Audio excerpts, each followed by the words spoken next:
주신 말씀은 창세기 1장 26절에서 27절 말씀입니다. 오늘 말씀의 인사이트라고 하는 아이디어는 어디서 얻었냐면 이번 사순절 보내는 기간 중에 좀 특별하게 저에게는 다가왔습니다. 그러던 중에 어느 날 갑자기 불현듯 이게 아닐까? 가끔 이렇게 목사님들이 그 주무시기 전에 잠 못 이룰 때가 있다고들 하더라고요. 저는 안 그러겠지라고 했는데 밤새 생각을 꼬리에 꼬리를 물어서 이게 저거 아닌가? 저게 이거 되고 이렇게 되고 계산처럼 막 이렇게 말씀이 맞춰지는 순간들이 가끔 올 때가 있어요. 그때 주셨던 말씀들을 잊어버릴까봐 다시 잠을 자고 나면 잊어버릴까봐 그거를 이렇게 수첩에 적거나 이렇게 적어놓기도 하거든요. 오늘 말씀은 제가 이렇게 찾아서 연구한 말씀이라기보다는 주신 말씀이 있어서 한번 정리해봤던 것입니다. 그래서 그 중에 오늘 불현듯 주셨던 새벽 2시쯤에 말씀을 주셨는데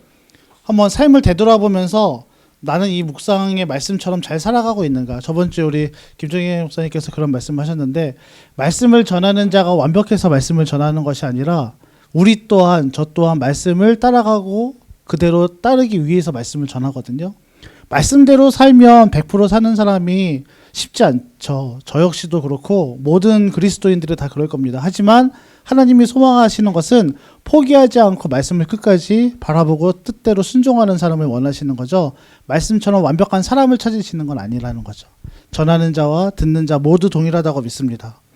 오늘 그래서 이 인사이트를 3가지의 큰 주제로 함께 나누려고 합니다. 그 중에 가장 크게 다가왔던 말씀은 바로 3가지, 누가복음 4장, 또 마태복음, 그리고 마가복음 말씀 안에 나와 있는 사복음서에서 가장 대표적으로 나와 있는 3가지 예수님의 사역 전에 했던 3가지 이 시험에 대한 이야기입니다.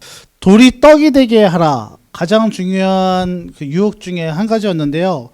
굉장히 시장한 예수님의 금식을 마친 상황에 사단이 예수님을 유혹하기 시작했습니다. 우리에게는 돌이 떡이 되었으면 하는 꿈인지 알면서도 진짜 이런 일이 일어났으면 하는 마음을 가질 때가 있습니다. 이득 없이, 노동 없이 내가 어떤 힘을 쓰지 않고도 무언가를 얻었으면 하는 마음이 들 때가 참 많습니다. 특히 일하시는 분들은 그럴 것 같아요. 제가 최근에 한 몇 개월 일했더니 아침마다 일어날 때마다 이거 일하지 않고 좀 더 누워 있어서 누군가 돈을 계속 자동으로 넣어주면 좋겠다 싶을 때가 참 많거든요. 사람은 누구에게나 이런 마음이 속에 내재되어 있다고 합니다. 세상에는 돌을 떡으로 만들려는 사람들이 정말 있습니다. 그래서 어떻게 하면 이 바닥에 흔한 이 돌을 먹을 수 있는 사람이 먹을 수 있는 걸로 만들 수 있을까 그 연구를 하는 사람들이 있더라고요. 스스로 무언가 바꾸려고 하는 욕망이 우리 가운데 있다라는 것입니다. 왜일까요? 먹고 사는 문제이기 때문에 그래요. 경제적인 문제이고 가장 중요한 문제, 인간에게 있어서는 가장 중요한 문제이기 때문에 그렇습니다. 인간이 살아가는 데 있어 평생 태어나면서 죽기까지 겪어야 되는 중요한 문제이기 때문에 그렇습니다. 그래서 첫 번째로 돌이 떡이 되게 하는 유혹을 예수님에게 했던 것입니다. 예수님은 그래서요, 이 1차적이고 가장 기본적인 이 문제를 오병이어 사건을 통해서 한번 우리에게 가르쳐 주신 적이 있어요.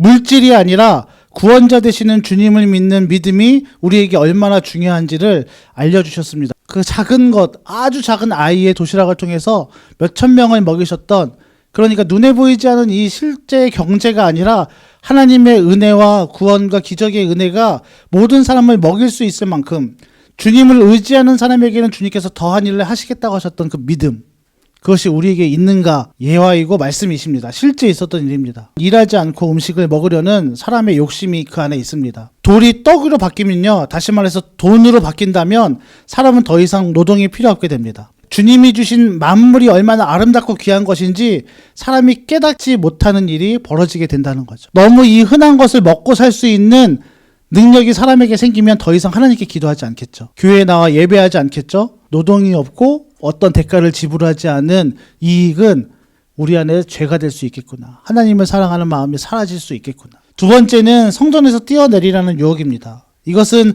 자기 존재를 어떻게 인식하고 있느냐에 대한 문제입니다. 문화적이고 신비적인 것, 기적을 의미합니다. 사람들은 자신이 특별하다고 느낄 때가 있습니다. 하나님의 생각이라고 생각하는 사람이 있는데 결국 내가 하나님 같다라고 하는 생각이 바로 이 두 번째 유혹입니다. 성전에서 뛰어내리라. 사람이 성전에서 뛰어내리면 어떻게 되죠? 너 죽지 않을 거니까 뛰어내려. 너는 곧 신이니까. 라는 것을 증명하라는 것입니다. 특별한 생각, 특별한 사람이 되고 싶어 하는 마음, 무언가 나를 다른 사람한테 드러내고 싶어 하는 욕심과 제 안에 죄악이 있다는 걸 그때마다 깨닫게 되더라고요. 이런 믿음이 생기는 이유는 하나님에 대한 부정하는 것에서부터 일어난다고 합니다. 나는 특별한 존재야. 나는 신비한 존재야. 하나님이 아닌 나를 통해서 일어날 것이라고 하는 믿음이 있습니다. 하나님을 믿지 않는 것, 의지하지 않는 것, 이거 여러분 우상 아닐까요? 저도 기도해주면 사람이 쓰러지고 치유가 되고 이러면 우쭐대고 마음이 뭔가 다른 사람과 나는 뭔가 달라라고 생각이 되더라고요. 하나님이 그 사람에게 일하시지만 그 사람 손에 마음 안엔 이미 죄악이 가득할 수 있다라는 것입니다. 이게 정말 더 무섭고 이 맛을 한번 보면 그걸 계속 누리고 싶은 마음이 사람의 마음이라는 거죠. 돌파한다고 또 유혹이 없지는 않습니다. 저도 그런 유혹을 매번 겪습니다. 하나님의 일이 먼저인가 아니면 우리가 얻는 기쁨이 먼저인가. 세 번째 유혹은 산에 올라가서 자기에게 라면 3개를 주겠다고 하는 유혹입니다. 여러분 여기는 하나님이 되고자 하는 욕망이 숨겨져 있습니다. 창세기 3장에 최초의 인간은 하나님이 될 수 있다는 결론을 내리고 선악과를 따먹었습니다. 눈이 밝아졌어요. 실제로. 그들이 알게 된 것은 수치심입니다.